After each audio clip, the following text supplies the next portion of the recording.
छात्रों, कैसे हैं आप सब। आज की कक्षा शास्त्रीय द्वितीय खंड के लिए है, अनिवार्य भाषा हिंदी। आज जो पाठ मैं आपको पढ़ाऊंगा वह है राम नरेश त्रिपाठी की कविता पथिक। आज पथिक के बारे में बातें करेंगे और उसके बाद उसके काव्यांश के ऊपर भी हम चर्चा करेंगे। राम नरेश त्रिपाठी की कालजयी रचना पथिक, लेकिन उनकी कविता से पहले उनका जीवन परिचय मैं आपको बता दूं। राम नरेश त्रिपाठी का जन्म 1881 ईस्वी में उत्तर प्रदेश के जौनपुर जिले के कोयरीपुर नामक स्थान पर हुआ था। अब इसमें एक बात यह है कि जितने भी हिंदी साहित्यकार हुए थे वो या तो मध्य प्रदेश से हुए थे या फिर उत्तर प्रदेश से हुए थे, इसलिए उत्तर प्रदेश को हिंदी साहित्य का गढ़ माना जाता है। आज भी जितनी विधिवत पढ़ाई हिंदी की आपको उत्तर प्रदेश में होती है, शायद दूसरी जगह नहीं होती।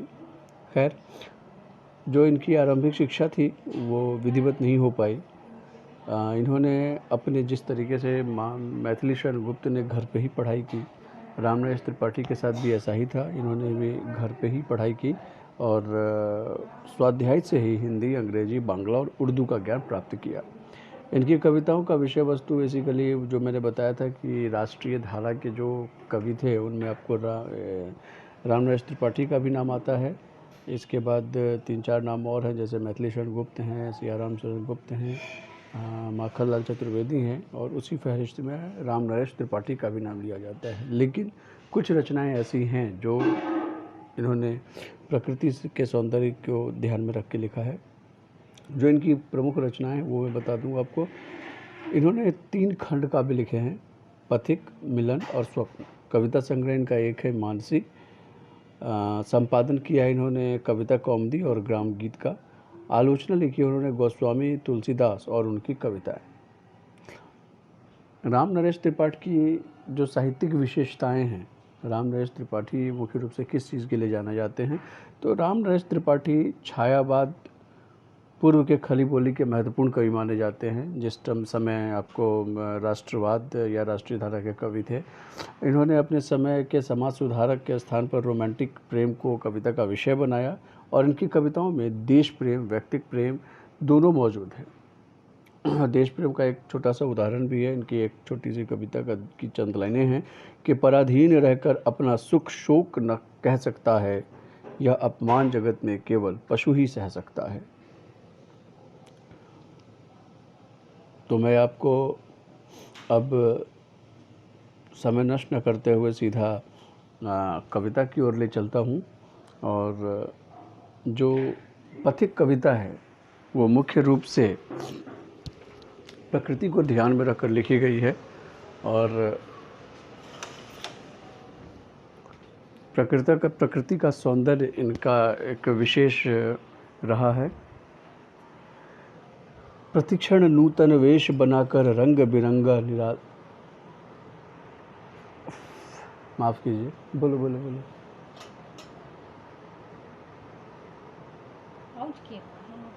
नहीं उतना तो काट देंगे ना, एडिट कर देंगे ना।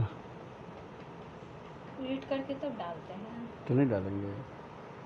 मेरे जो क्लास चल रहा था तो आप लोग इतना हल्ला कर रहे थे, लास्टली सबको टोकना पड़ा कि रोल नंबर 11 की वहाँ से बहुत आवाज़ें आ रही हैं। हम कब हल्ला कर रहे थे? इसीलिए हम आए, सॉरी सर, उसके बाद हम गेट बंद किया। बोले लॉकडाउन में सब कोई घर पे है, इसीलिए सब कोई बातचीत कर रहे हैं हम लोग से। रोल नंबर 11 उसको जचा हुआ है क्या, बताओ तो। मतलब ऐसे हम नहीं थे, हम तो उस रूम में लेके चले गए थे बउआ को। सब आ रहे हैं, इतना जोर से आवाज़ आ रही है। इन का रहा होगा। हाँ सर बोले कि बहुत आवाज़ आ रही है, आप ऐसा कीजिए कि खुद को म्यूट कर लीजिए, बहुत आवाज़ आ रही है। तुमको लाज लग गया होगा? लाज नहीं लगेगा, सब कोई अपने पढ़ने के लिए बैठा हुआ था और मेरा भौं भौं भौं भौं। तुम छत पे कहने चले जाती हो? हाँ ठीक है, कुछ लोग आ गए थे तो हम आगे बढ़ते हैं। प्रतिक्षण नूतन वेश बनाकर रंग बिरंग निराला, रवि के सन्मुख थिरक रही है नभ में वारिद माला। नीचे नील समुद्र मनोहर, ऊपर नील गगन है, घन पर बैठ बीच में विचरूं यही चाहता मन है।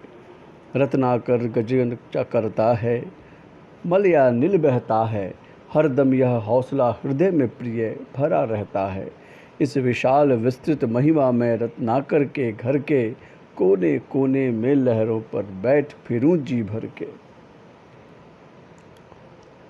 ये कविता का एक पारा है और इस पारे को पहले हम डिस्कस करते हैं। देखिए, कविता और ख़ासकर जो प्रकृति पर कविताएं होती हैं उसमें अलंकार की मात्राएं ज़्यादा अधिक होती हैं और जो शब्द होते हैं वो काफ़ी क्लिष्ट होते हैं।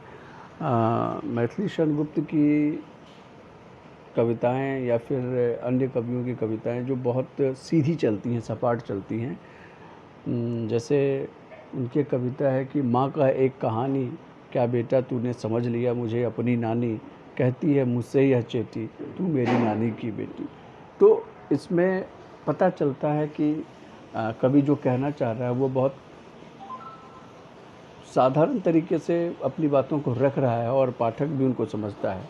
लेकिन जब हम प्रकृति की बातें करते हैं, कोई कवि जब प्रकृति की बातें करता है तो उस प्रकृति की बातों में थोड़ा सा वो उपमाओं का सहारा लेता है और उस तरीके से वो छायावाद का सहारा लेकर अपनी कविताओं को कहने की कोशिश करता है और कुछ क्लिष्ट ऐसे शब्द होते हैं जिसका उपयोग करता है। जैसे इन्होंने जिन जिन क्लिष्ट शब्दों का उपयोग किया है वो मैं आपको बता दूं और मैं चाहूँगा कि अगर आप चाहें उसको लिखना तो लिख भी सकते हैं।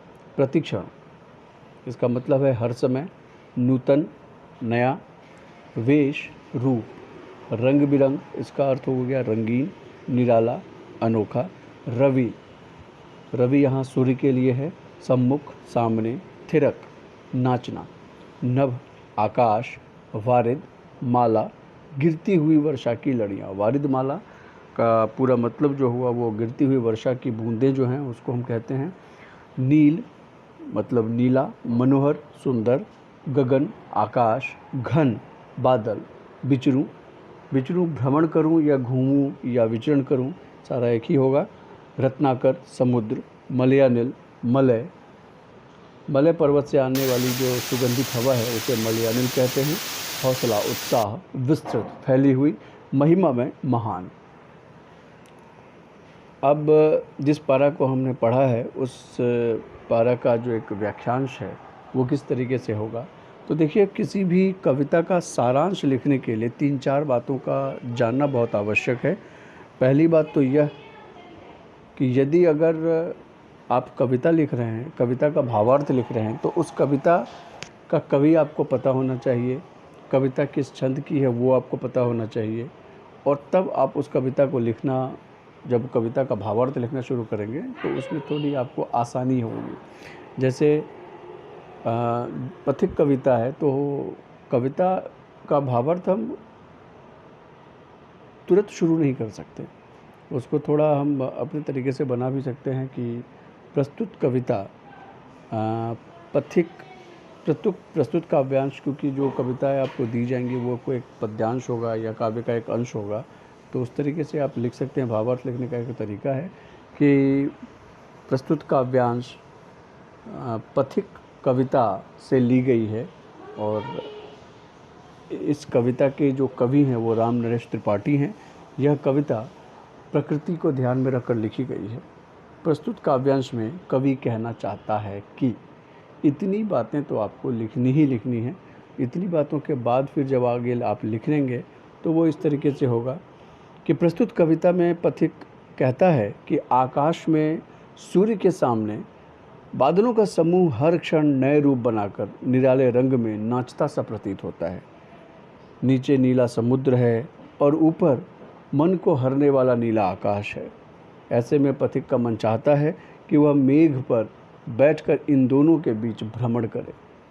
पथिक ये भी कहता है कि उसके सामने समुद्र गर्जना कर रहा है और मलय पर्वत से आने वाली जो सुगंधित हवाएं हैं वो बह रही हैं। वह प्रिय को संबोधित भी करता है कि इन दृश्यों को वह मेरे मन से उत्साह भरा है और मेरे मन से आप भी इसको देखें। मैं भी चाहता हूँ कि लहरों पर बैठकर समुद्र के इस विशाल काय व महिमा से युक्त घर के कोने कोने को देखूँ। जो अभी एक पारा हमने पढ़ा था ये उसका सारांश है। उस सारांश में कवि ने एक पथिक को माध्यम बनाया है और पथिक के माध्यम से इस प्रकृति के सौंदर्य को देखने की कोशिश की है।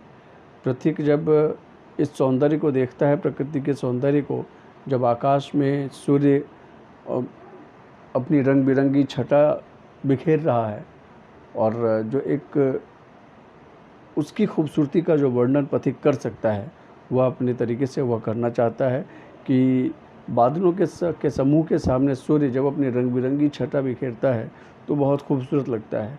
नीचे नीला समुद्र है और जब वो प्रकाश सूर्य के जो किरणें हैं वो जब समुद्र के नीचे पड़ती हैं और उसमें जो प्रकाश प्रतिबिंबित होता है उसका क्या कहना। ऊपर जो आकाश है और नीला समुद्र है नीचे, तो पथिक चाहता है कि इन दोनों के बीच का जो वातावरण है उसके बीच वो घूमे और विचरण करे। उसकी उत्कंठा और उसकी आकांक्षा यही है।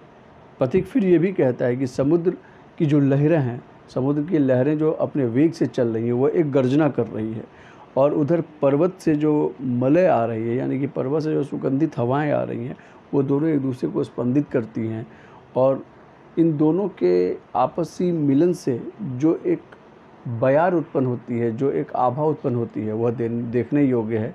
और यहाँ पर उस पथिक को अपनी प्रियतमा का याद आता है और वो कहता है कि काश तुम भी यहाँ हमारे साथ होती तो इस प्रकृति के सौंदर्य को तुम देख सकती। इसमें इस पूरे पारा में विशेष क्या है, तो विशेष को हम कुछ पॉइंट में या कुछ मुख्य बिंदुओं पर हम चर्चा कर सकते हैं। पहला तो यह कि कवि ने यहाँ प्रकृति का सुंदर चित्रण किया है। बादलों द्वारा नृत्य करने का मानवीय अलंकरण किया है उन्होंने। अनुप्रास अलंकार की छटा है इसमें। संस्कृत निशब्दावली से युक्त यह खड़ी बोली है। मुक्त छंद है इसके। कोने कोने में पुनरुक्त प्रकाश अलंकार है और संबोधन शैली है। ये जो हमने पहला पारा पढ़ा ये उसका व्याख्यान है और यह उसका विशेष है। आइए अब दूसरे पारे पे चलते हैं। इसी कविता का जो दूसरा पैरा है वही है, यह इस तरीके से है कि निकल रहा है जल निधि तल पर दिनकर बिंब अधूरा, कमला के कंचन मंदिर क्या मानो कात कंगूरा। लाने को निज पुण्य भूमि पर लक्ष्मी की अब सवारी, रत्नाकर ने निर्मित कर दी स्वर्ण सड़क अति प्यारी।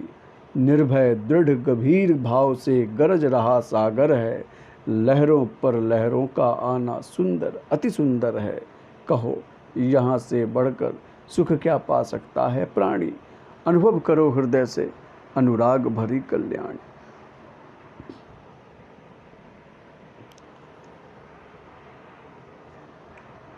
यहाँ कवि फिर जिस दिनकर की बात कर रहे हैं, देखिए यहाँ जो कवि है वह एक ही शब्द के चार चार पर्याय निकालता है। जैसे अभी आपने ऊपर वाले पैरा में पढ़ा रवि, रवि का भी अर्थ सूर्य होता है। यहाँ हमने दिनकर पढ़ा है, दिनकर का भी अर्थ सूर्य होता है। तो कुल मिलाकर कुछ एक ऐसे शब्द हैं और कविता के लिहाज से हर शब्द हर जगह फिट नहीं बैठते, क्योंकि वो कविता की जो छंद है उसके जो मुक्तक हैं वो नहीं बन पाते हैं। तो इसके लिए जहाँ जहाँ से उन्हें जो जो चीज़ें मिलनी शुरू हुई हैं उन शब्दों का उन्होंने उपयोग किया है। तो पहले मैं आपको बता दूं कि कुछ एक ऐसे शब्द हैं जो आपके समझ से थोड़ा अलग हो। जैसे कुछ क्लिष्ट शब्द हैं जलनिधि, तो जलनिधि सागर को कहते हैं। यहाँ दिनकर, दिनकर सूर्य को कहते हैं। निकल रहा है जलनिधि तल पर दिनकर बिंब अधूरा, जलनिधि सागर, दिनकर एक नया शब्द है तो उसके लिए सूर्य, बिंब, बिंब का मतलब छावी या फिर परछाई। दूसरी पंक्ति है कमला के कचन मंदिर का मानो कात कंगूरा। कमला मीन्स लक्ष्मी, कंचन मीन्स सोना। कांत का मतलब है सुंदर, कंगूरा यानी कि महल का ऊपरी भाग, गुंबद जिसको कहते हैं बुर्ज, निज अपना, असवारी यानी कि सवारी, रत्नाकर समुद्र, स्वर्ण सोना, निर्भय निडर, दृढ़ मजबूत, गंभीर गहरा, अनुराग प्रेम, कल्याणी यानी कि मंगलकारिणी। अब ये जब शब्दार्थ आपको मिल जाएंगे और जो क्लिष्ट शब्द जिसके शब्द शायद के अर्थ आप नहीं जानते हो, अगर ये ऐसे जो अर्थ आपको मिल जाएंगे तो ये जो कविता है वो थोड़ी हल्की हो जाती है, थोड़ी सहज हो जाती है, वो समझने में थोड़ा आसान आपको होता है। जैसे मैं एक एक शब्द से बात करता हूँ कि निकल रहा जलनिधि तल पर दिनकर बिंब अधूरा। मैंने बताया कि जलनिधि सागर को कहते हैं, तो सागर के तल पे जो ऊपर से सूर्य की छवि पड़ रही है वह अधूरी छवि पड़ रही है और वो जो एक चित्र बन रहा है वो बहुत खूबसूरत बन रहा है और यही प्रकृति के सौंदर्य में पथिक खो जा रहा है। कमला के कंचन मंदिर का मानो कात कंगूरा, जो सागर में दिनकर का जो बिंब है, सूर्य का जो बिंब है, वो कैसा लग रहा है? तो वो ऐसा लग रहा है जैसे लक्ष्मी माता के मंदिर का जो गुंबज है, जो प्रकाशमान है, जो हर जगह से दीप्तमान है, जो खूबसूरती उस गुंबद की है वही खूबसूरती अभी जो सागर के तल में सूर्य की का जो बिंब है वो उसी तरीके से लग रहा है। लाने को निज पुण्य भूमि पर लक्ष्मी की असवारी, ऐसा लग रहा है मानो लक्ष्मी की सवारी इस संपूर्ण भूमि पर आ रही है। रत्नाकर ने निर्मित कर दी स्वर्ण सड़क अति प्यारी।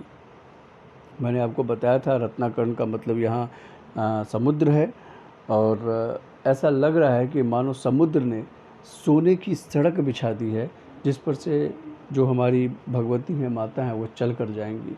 तो प्रकृति का एक खूबसूरत सा वर्णन इन्होंने यहाँ किया है। अब इसको अगर आप भावार्थ के रूप में लिखेंगे तो कैसे लिखेंगे? तो भावार्थ के रूप में मैं इस तरीके से इसको लिख सकते हैं हम कि पथिक सूर्योदय का वर्णन अपने शब्दों में करता है और वो वर्णन करते हुए कहता है कि समुद्र की सतह से सूर्य का जो बिंब, अधूरा बिंब निकल रहा है, अर्थात आधा सूर्य जल के अंदर है और आधा बाहर है।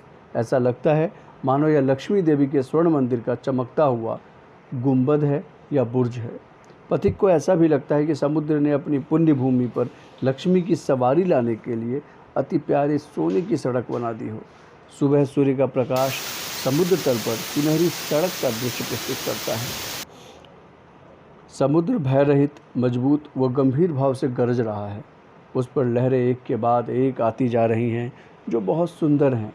वह अपनी प्रिया को कहता है कि हे प्रेममयी मंगलकारी प्रिय, तुम अपने हृदय से इस सौंदर्य का अनुभव करो और बताओ कि यहाँ जो सुख मिल रहा है क्या उससे अधिक सुख कहीं मिल सकता है? अर्थात इस सौंदर्य का कहीं कोई मुकाबला है क्या? कवि ने जो यहाँ बातें कही हैं वो सुबह का जिक्र किया उन्होंने कि जब सुबह सूर्य की आभा निकलती है, सूर्य का प्रकाश निकलता है और सूर्य की जो एक लालिमा उस वक्त होती है, उसका जो प्रतिबिंब, उसकी जो परछाई सागर में पड़ती है और सागर में जब लहरें हिलकोरे मारते हैं तो किस तरीके से उसकी सारी परछाई पूरे समुद्र में फैल जाती है और ऐसा लगता है कि इस समुद्र ने एक सोने की सड़क बना दी हो। और यह सोने की सड़क किसके लिए? तो यह सोने की सड़क पृथ्वी पर जो माता लक्ष्मी हैं, अगर वह पृथ्वी पर विचरण करेंगी तो उनके लिए सड़क कौन सी हो? तो उन्होंने इस सोने की सड़क, इस समुद्र रूपी सूर्य के प्रकाश से मिला हुआ जो एक समुद्र रूपी सड़क है जिस पर वह होकर जाएंगी, जिससे वह गुजर के जाएंगी। तो सुबह का आप गौर भी करेंगे कि जब सुबह के प्रकाश को आप देखते हैं या जब समुद्र में आप देखेंगे कि सुबह सूर्य का भी प्रकाश समुद्र के अंदर आता है तो उसकी लालिमा, उसके तलगत से एक अजीब सी महक आती है, एक अजीब सी खूबसूरती पैदा होती है। और यहाँ कवि कहता है, यहाँ पथिक कवि के माध्यम से कहना चाहता है कि हे प्रिय, क्या तुमने ऐसा मनोरम दृश्य कभी देखा है? क्या तुम्हें इससे अति सुंदर दृश्य कुछ देखने को मिलेगा? क्योंकि जीवन में इससे बेहतरीन और इससे सुस्पष्ट चीज़ कुछ भी नहीं मिल सकता। तो आज हमने पथिक के 2 पैरा को देखा है। कल हम इसके आगे की क्लास को करेंगे। बहुत बहुत धन्यवाद।